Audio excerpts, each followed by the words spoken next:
Bon, on va voir ensemble les formants. D'abord, je vais t'expliquer un peu comment ça fonctionne une voix. Donc ça, on va parler d'harmonique, de fréquence dominante.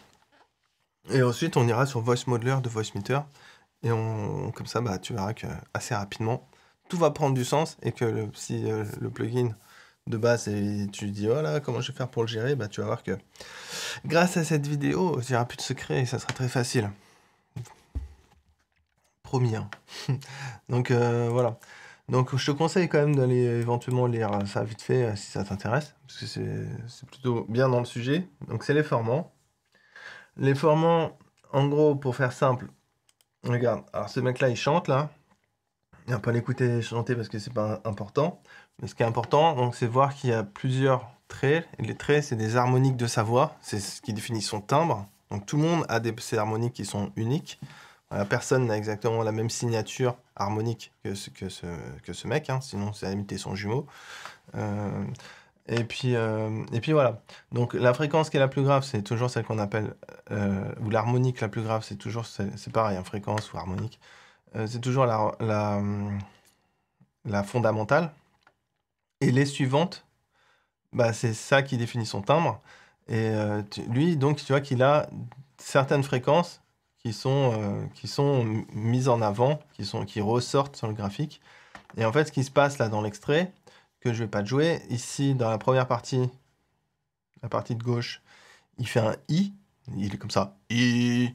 Et après, dans la deuxième partie, ici, il fait A. Donc, c'est une transition du I au A. Et donc, ce qu'on peut voir, c'est que ça devient rouge à différents endroits. Qu'est-ce que ça veut dire?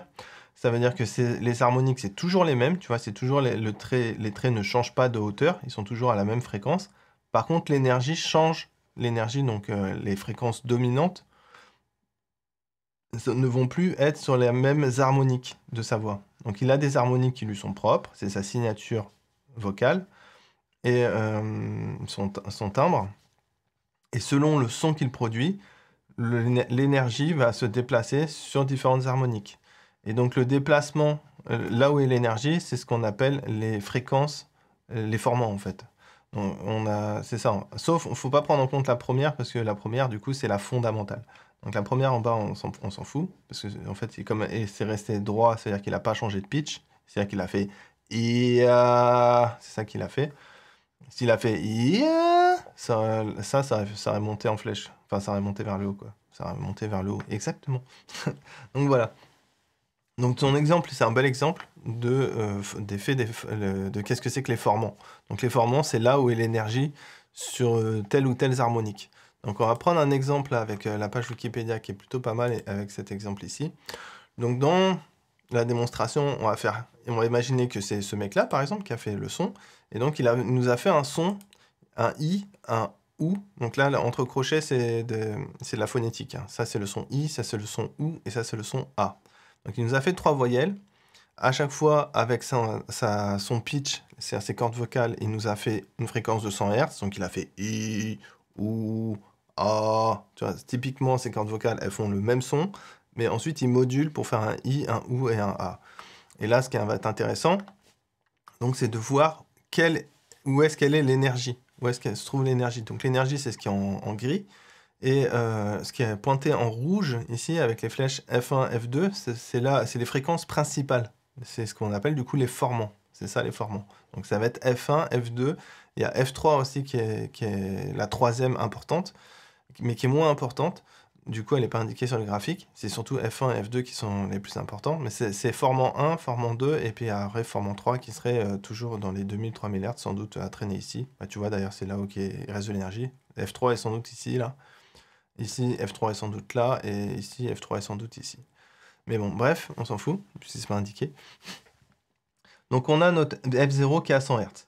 Ce qui est important ici, c'est donc de repérer, enfin, pour comprendre le graphique, ce qu'il faut regarder, c'est ce qui est à gauche. Le fait qu'il y ait de la temporalité, on s'en fout un petit peu, hein. C'est juste que là, le gars, il a fait I, après il a fait OU, et après il a fait A, voilà. Mais tu vois, ça peut être plus court ou plus long, ça ne changeait pas grand-chose vraiment. Donc, ce qu'on remarque ici surtout, c'est que à 1000 Hz, en gros entre 500 et 2000 Hz, mais pour simplifier, autour de 1000 Hz, jusqu'à un maximum de 2000, autour de 1000 Hz, on a ce qu'on appelle les médiums. On appelle ça les médiums parce qu'en gros, c'est là où nos oreilles entendent le mieux.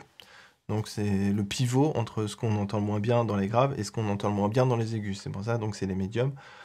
Et c'est 1000 Hz. Donc les médiums, c'est 1000 Hz, autour de 1000 Hz, 1000 Hz. En dessous de 1000 Hz, on va dans les graves, en dessous de 500 pour être un peu plus précis, et au-dessus de 2000, on est dans les aigus. Attention, parce que quand tu dépasses les 4000 Hz, après là, tu n'es plus dans des fréquences de pitch, c'est-à-dire c'est plus une note, tu peux plus dire, si je te fais une fréquence à 5000 Hz, tu vas pas pouvoir me dire, ah là c'est un do dièse, tu vois. Tu vas pas pouvoir faire ça, parce que c'est trop aigu et c'est trop délicat de définir le pitch dans ces fréquences-là. D'ailleurs, pourquoi là il y a de l'information? Tout ce qui est grisé, donc tu as compris, c'est des résonances harmoniques, hein, ça fait partie de ce qui est enregistré par le micro, des perturbations acoustiques enregistrées par le micro, donc c'est des harmoniques. Et tu vois qu'il y en a ici au-dessus de 4000 Hz quand tu fais un I, il n'y en a pas quand tu fais un U, et il y en a quand tu fais un A. C'est tout simple, hein, quand tu fais un I, en fait si j'arrête de faire le son avec mes cordes vocales, mais je continue à produire le I quand même, ça fait I. Quand je fais le A, c'est pareil, ha, ha. Et le ou. Et ben, là il n'y a pas d'air en fait quand tu fais un ou. C'est pour ça qu'au-dessus de 4000 Hz, quand tu fais le ou, il n'y a rien. Voilà, donc les choses intéressantes à voir, on va parler d'abord ce qu'il y a en gris. Donc en gros, c'est la friture harmonique de la personne. On voit qu'il y a un gros trou dans les médiums quand tu fais un I, donc autour de 1000 Hz, il n'y a pas de son. Quand tu fais un OU au-dessus de 1000 Hz, donc dès que tu quittes les médiums, donc dès que tu dépasses les médiums, tu n'as aucune information. Donc en gros, le OU, il est que dans les graves. Le I, il est dans les aigus et un peu dans les graves aussi. Et le A, lui, il est partout. Donc on peut voir que le A, il est très riche harmoniquement. Parce que tu vois, il y a des fréquences partout sur toute la plage de la fondamentale jusqu'à 4000 Hz, quoi. Donc c'est logique hein, quand tu y penses, parce que quand tu fais A, en fait, tu ouvres la bouche en grand. Donc ça fait gros résonateur, où le son peut à la liberté de rebondir contre toutes les parois de ta gorge, de ta bouche, de ton nez. Tu as la bouche ouverte. Bien, voilà, du coup, ça fait ça résonne dans tous les sens. Du coup, c'est très riche. Donc, le A est beaucoup plus riche harmoniquement que le OU. C'est ça que tu vois. Pourquoi? Parce que le OU, tu as la bouche fermée, tu étouffes le son. Et donc, ça fait que c'est pauvre harmoniquement. Voilà. Ça veut pas dire que c'est moche, hein. C'est sûr que tu vois que là, c'est plus riche, il y a plus de choses, quoi. C'est tout. Enfin, c'est peut-être pas... Peut-être que on pourrait dire les choses autrement en disant que le OU n'est peut-être pas moins riche harmoniquement, mais en tout cas que toutes les fréquences au-dessus des médiums sont étouffées. Hein. Le volume, elles sont là, mais elles sont atténuées. Le volume est moins fort. On ne sait pas le niveau d'atténuation qu'il faut, à partir de quelle hauteur à quelle puissance en décibels c'est affiché sur le graphique, ça c'est pas indiqué, je crois pas. Mais c'est pas grave, en vrai, on s'en fout. Donc là, ce qui va être important, pour le coup, le plus essentiel à retenir, c'est maintenant, c'est la position de F1 par rapport à la fondamentale. Donc on a dit notre fondamentale, c'est F0. Et on voit que F1 va être très proche de F0, puisqu'on a dit F0 serait à 100 Hz. Donc on a 100 Hz ici, F1 est à 200, 300 Hz, donc c'est très proche, c'est dans les basses, hein, c'est dans les graves, on retient bien ça, F1 est dans les graves, et F2 est au-dessus de 2000 Hz, donc F2 est dans les aigus. Quand tu fais un OU, on a F2 médium et F1 grave. Donc tu vois la différence entre ces deux-là, c'est la position de F2 qui les distingue. I et OU, c'est la position de F2 qui fait la différence en fait. Et quand tu fais un A, en dehors de la richesse harmonique, comme je t'ai expliqué juste avant, c'est surtout que le F1 n'est pas à la même position. Tu vois. En fait, le OU et le A, c'est assez similaire, sauf que F1 est médium, il est proche de 1000 Hz. Il n'est pas proche de la fondamentale, il n'est pas proche de F1, n'est pas proche de F0, F1 est proche de F2. Donc voilà. Un son, c'est pour ça que le A, on dit que c'est un son médium, le OU un son grave et le I un son aigu, tout simplement parce qu'il y a de l'information dans les aigus sur le I, il n'y a que de l'information dans le bas sur le OU, et il y a de l'information médium en fait, principalement sur le A. Et là c'est le OU, j'ai dit le A, je ne sais plus. Enfin bref. Voilà, donc F1 formant 1, formant basse fréquence, parce que tu vois généralement il est dans les basses fréquences. F2 formant médium, parce que généralement il est dans les médiums. Et F3 qui n'est pas affiché, c'est formant aigu. Parce que le F3, c'est pour les sons I principalement. Donc là, on s'est indiqué là. Le formant. Non, c'est pas ça. Je sais pas ce que j'ai fait, mais c'est pas ce que je voulais faire. Le formant F3 se distingue essentiellement dans le I, quoi. En gros, c'est... Voilà. Donc, maintenant, on va passer sur notre petit voice meter. Quand tu viens ici dans Denoiser, alors je crois que ça existe que dans Potato. Hein. Quand tu viens dans Denoiser, clic droit, tu as accès à Voice Modeler. Donc Voice Modeler, c'est notre outil pour modifier la voix, les formants, etc. Et je vais t'expliquer comment ça marche. Maintenant, donc on a Enable FX. Si tu le mets sur On, ça active l'effet. Ensuite, tu as Dry White Balance. Donc Dry White Balance, tu le mets à 100% pour que entende uniquement l'effet, enfin ta voix passer dans l'effet. Si tu veux un mix entre ta voix sans l'effet qui est à moins 100% et ta voix avec l'effet, bah, tu te mets à une position intermédiaire. Hein. Tout ce qui est entre moins 100 et 100, c'est un mix entre ta voix sans l'effet et ta voix avec l'effet. Donc ça, quand tu veux mixer les deux, ça va faire une voix double. Donc ça va être plutôt pour faire des effets de voix paranormale, voix démoniaque, voix possédée, voix alien, voix drôle, voix truc comme ça, quoi. Donc si tu veux juste changer ta voix normale et puis pas faire un effet spécial, il faut évidemment que tu restes à 100% ici sur le wet dry. Donc quand tu es à 100%, évidemment tu es sur wet, hein. Full wet. Le pitch, ça va correspondre à ton F0. Donc à chaque fois, tu vois, c'est écrit S-tone. S-tone, c'est semi-tone. C'est une semi-tone, en français, c'est demi-ton. Et si tu connais pas la théorie musicale, un demi-ton, c'est une note. Donc quand tu prends le piano, tu as le Do, et juste en dessous, un demi-ton plus bas, donc la note qui est juste à côté, c'est un Si. Ce qui veut dire que par exemple ici sur le pitch, quand je fais CTRL, clic droit ici, et j'écris -1, donc là j'indique que mon pitch, je veux qu'il soit modifié d'un demi-ton vers le grave, donc d'une note vers le grave. C'est-à-dire que si je chante un Do, le son Do, donc je sais plus c'est quelle fréquence quand tu fais un Do, et ben ça va être décalé par le logiciel d'un demi-ton d'une note plus grave, donc ça va chanter un Si. Tu vois, c'est pratique pour modifier ta voix, pour corriger ça corrige le pitch, hein, puisque c'est le pitch.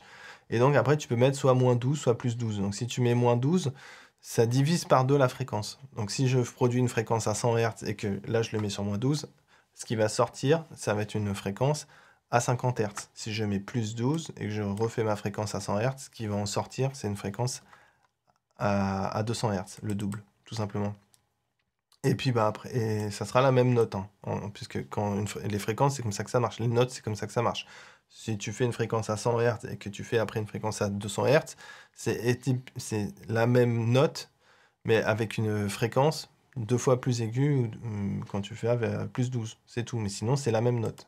Ça va sonner musicalement comme étant la même note. Voilà. Et puis, bah, tout ce qui n'est pas 0 +12 ou 0 -12, ça ne sera pas la même note. Ça modifie le pitch, mais plus tu montes dans les plus, et plus ça fait une voix aiguë, et plus tu vas dans le négatif, et plus ça fait une voix grave, hein, tout simplement. Donc le pitch, ça va être notre F0. Le formant low, ça va être notre F1. Formant medium, ça va être F2. Donc ces trois-là, c'est les principaux à moduler, à modifier, si tu veux faire ta voix. Le F3, qui est le high, lui, il va falloir il va être corrélé à ton pitch. Parce que le F3, on a vu, il concerne que les aigus. On l'a vu ici, là, ça distingue que les aigus, les sons I au-dessus de 2000 Hz, etc. Donc, si ton pitch, tu le baisses, comme ça, moi, je conseille de directement t'intéresser à suivre cette logique-là. C'est-à-dire de peut-être même tout simplement faire ça, tu vois. Tu pars comme ça, et tu essaies donc d'aligner F3 sur F0. Tu fais comme ça, tu les suis. Et ensuite, bah, ton F1 et ton F2, tu les positionnes comme tu as envie. Donc, si tu veux, ça te fera pas. Après, c'est là où tu vas justement essayer de répliquer, par exemple, ce qu'on a vu là, tu vois. C'est-à-dire, si tu veux faire des voix plutôt aiguës, il va falloir un gros écart entre F1 et F2, avec F1 pas loin d'F0, par exemple. Donc, on peut me faire un test, Un exemple pour que tu... Une mise en abîme, je sais pas. C'est un truc pour que tu vois comment ça marche. Donc, on a dit, on met F1 proche du pitch, de F0, et F2, par contre, on l'envoie loin. On l'envoie beaucoup plus aigu. Voilà.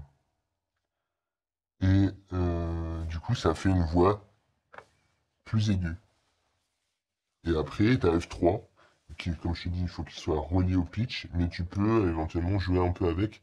Si tu te rapproches du truc original, du zéro, je pense que ça va encore. Mais par contre, si tu vas plus loin, si tu t'éloignes trop dans les graves ou dans les aigus, en gros, la valeur c'est zéro. Pour F3, les bonnes valeurs, c'est soit zéro, tu veux dire tu le bouges pas, soit proche, la même valeur que pour le pitch. Voilà, mais dès que tu t'éloignes de cette zone entre la valeur zéro et la valeur du pitch que tu as mis, ça va faire des effets bizarres. Ça va faire une voix plus bizarre. Mais après, bon, c'est à toi d'essayer. Moi, je te donne juste des indications. Si tu veux faire une voix naturelle, fais gaffe au F3 parce qu'il peut vite transformer ta voix comme une petite voix un peu rigolote, la voix de Gollum et tout ça, tu vois. Donc, faire gaffe avec F3, comme je te disais. Mais sinon, bah, comment tu vas positionner pitch. Donc F0, F1, F2, c'est ça qui va faire la tonalité de ta voix principalement. Alors, en dessous, ici dans preset, tu as des exemples, hein. Si tu te mets sur P3, ben, ça c'est un preset, t'es pas obligé de le suivre, mais tu vois, ça te donne une idée de comment ça fonctionne.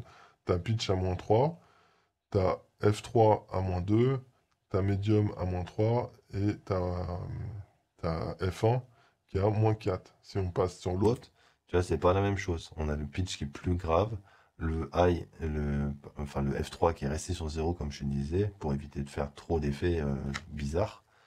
Et puis ensuite, bah, tu vois, on voit qu'ici F1 et F2 sont assez proches et assez éloignés d'F0. Donc là, ça fait une voix assez médium, malgré qu'on soit sur une voix grave.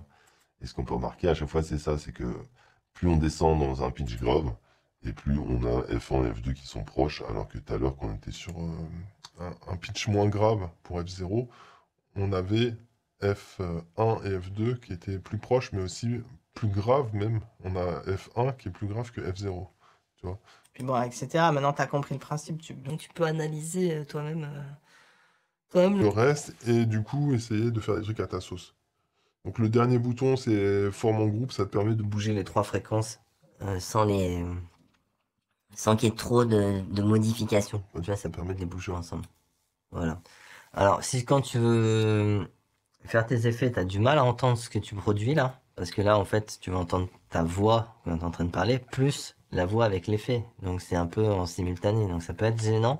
Ce que tu peux faire, c'est aller dans Menu, System Setting, et tu regardes le bus où tu t'écoutes. Donc là, moi, j'écoute ma voix sur A1. Donc là, tu viens dans Monitoring Synchro Delay.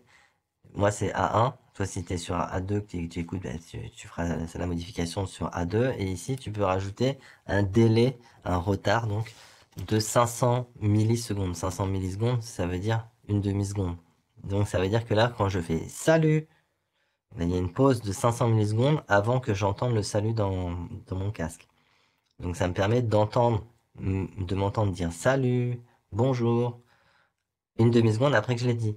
Donc, j'ai pas ma voix par-dessus ce que j'entends. Parce qu'il y a un décalage. Donc ça, c'est pratique si tu veux rapidement contrôler un petit peu ta voix. Écouter... Merde, je vais mettre 0. Voilà, et puis après, tu le retires évidemment parce que ça rajoute de la latence. Hein. Et puis après, t'as plus besoin de t'écouter. Une fois que tu connais ça... Ah oui, il faut que je dise une dernière chose. Une fois que t'as fait tes effets, t'en es content. Voilà, tu trouves que tu as bien customisé ça, ta nouvelle voix avec un pitch un F3 pas trop modifié, tu trouves que c'est vraiment pas mal ce que tu as produit.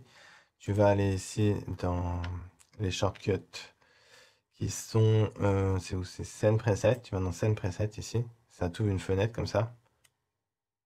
Et puis tu vas venir là, sur un truc qui est vide, et tu fais Store Preset. Store Preset, et puis là, après tu viens faire Edit Name. Donc c'est tuto voix. Bon, tuto voix. Hop. Et puis tu peux même mettre un commentaire pour te souvenir que c'est la voix robotique. Je sais pas si c'est robotique, mais on va dire la voix robotique. Voilà.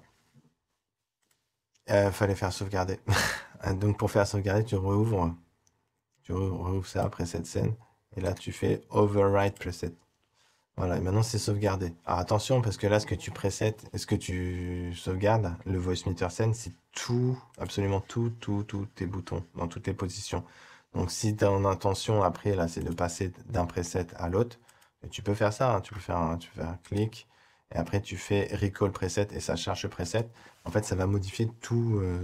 Donc attention avec cet outil-là qui est très très pratique, parce que ça te permet de reconfigurer VoiceMeter intégralement, y compris les pitchs et tout ça en un clic.